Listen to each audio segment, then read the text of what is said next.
So in this video, I'm going to be explaining depression and anxiety, how I got around it, how I've seen other people get around it, and how it works for different people.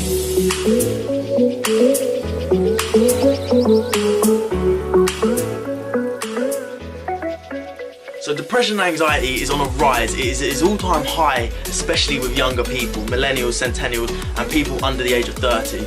It is so bad now to see it so often, but the problem is with things like social media, it can be seen as a bad thing. Social media can be seen as a bad thing. I see it as a good thing if you use it in the right ways, but you can get depression from comparing yourself. Now, throughout life, we've always compared ourselves regardless. We've always compared ourselves to someone else.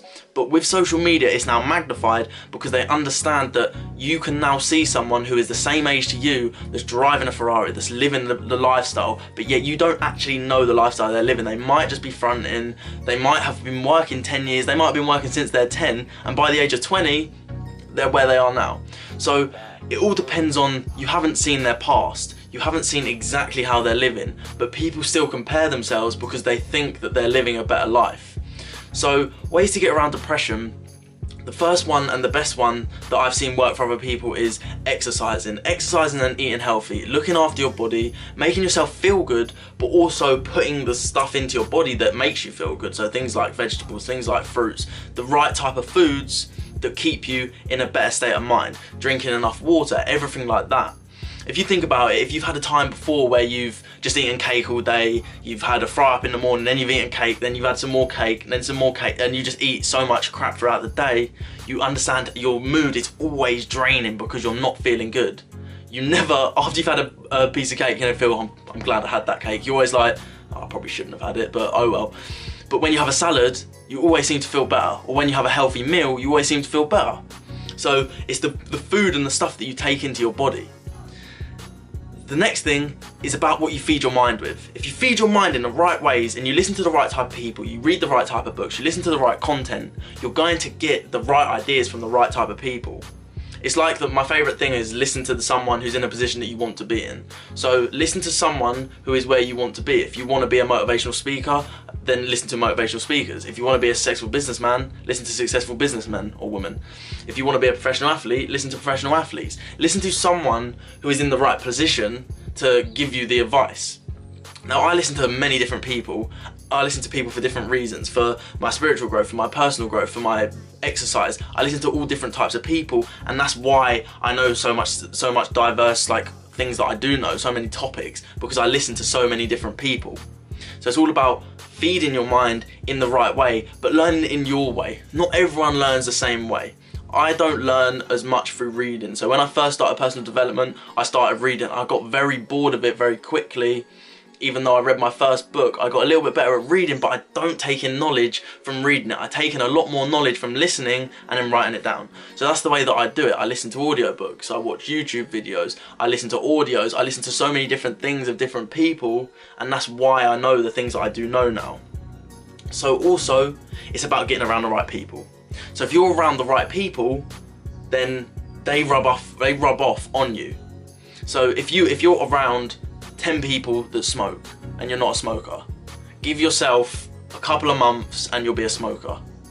If you're around 10 millionaires and you're constantly talking to them, chatting with them, give yourself a year or two and you'll most likely be a millionaire or well on your way.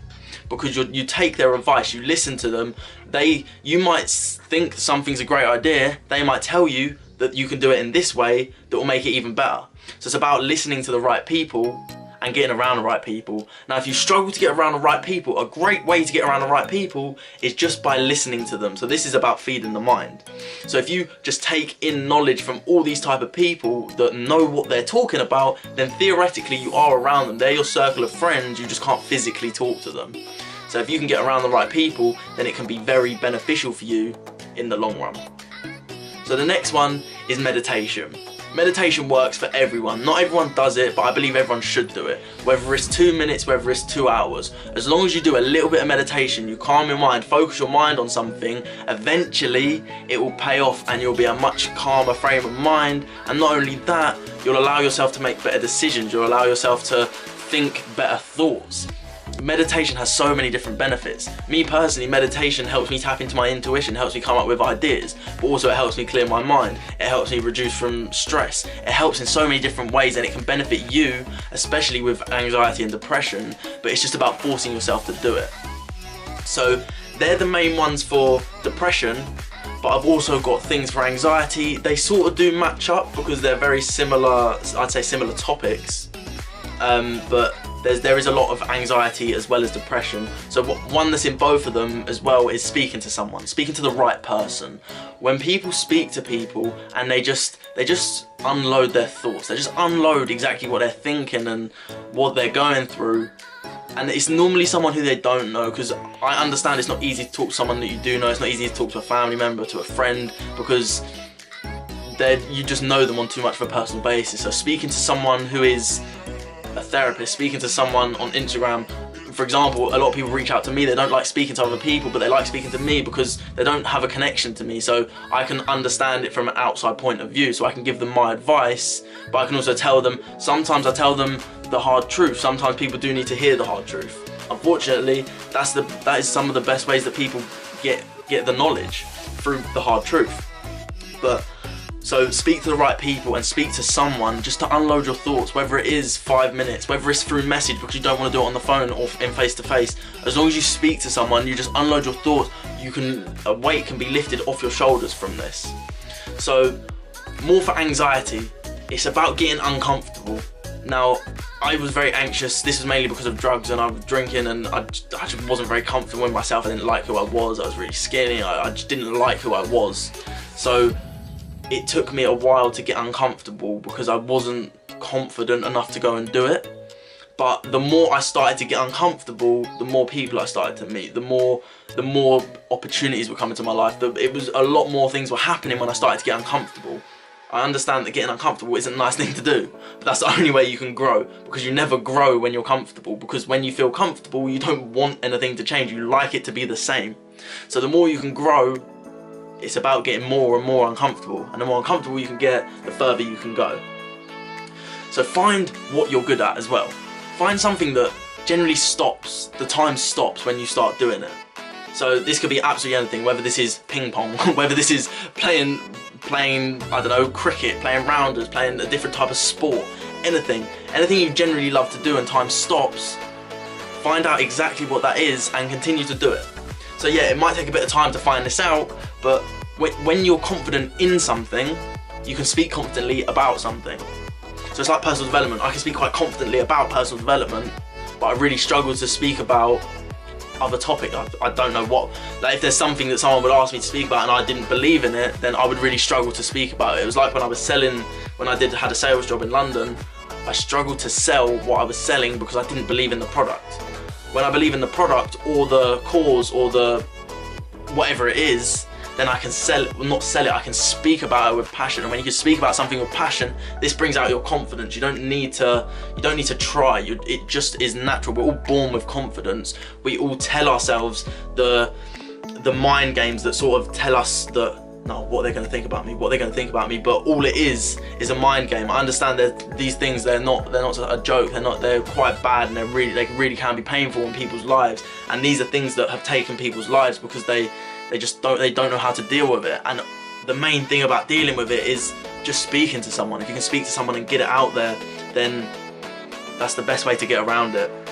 But understand yourself. If you can understand yourself and understand who you are, what makes you tick, what you like, what you don't like, and everything like that, then things get a lot easier for you to just persist a bit. Because there's certain things that I don't like, so I tend to stay away from them. There's certain things that I don't like but you need to do in order to grow. But there's some things, for example, I don't like to go out partying and drinking because it's not what I like to do. So there's no point in me going to do that and then waking up with a hangover, which again I don't like. I'm basically, in a sense, forcing myself to do something I don't like to make it worse for me, so I don't like it even more. And it's just a cycle of not liking things. But sometimes if it's in order to grow, then my advice is definitely do it and just continue with it. It takes a bit of time, but once you've got it, it benefits you for life. So the more you can just force yourself to do things, whether that is jumping in and speaking to different people, walking down the road and just smiling at people to gain a confidence of talking to people, then reading up on the topic or listening on the topic and gaining more skills on this topic to help you go out and do even better. So yeah, understand yourself. Different things like enneagrams, different type of personality tests, they help you out so much because they help you understand who you really are. When I started taking the enneagram stuff, I understood who I was and I became more of me. So more of me was all over the place, over ambitious, and that's just who I am.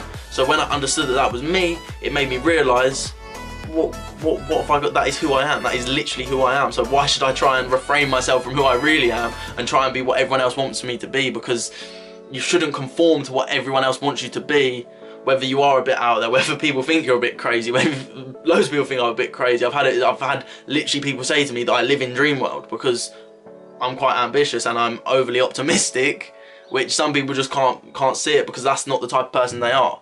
So they won't get along with me as well as someone who does have the optimism because they like to see the way that I see. So understand who you really are first, and then you can help yourself so much. Excitement and anxiety are the exact same emotion. The difference is the question you tell yourself about the emotion. So when you're anxious, your palms start to get sweaty. Sometimes your face goes a bit red. You start to get get butterflies in your stomach. You start to get a bit nervous.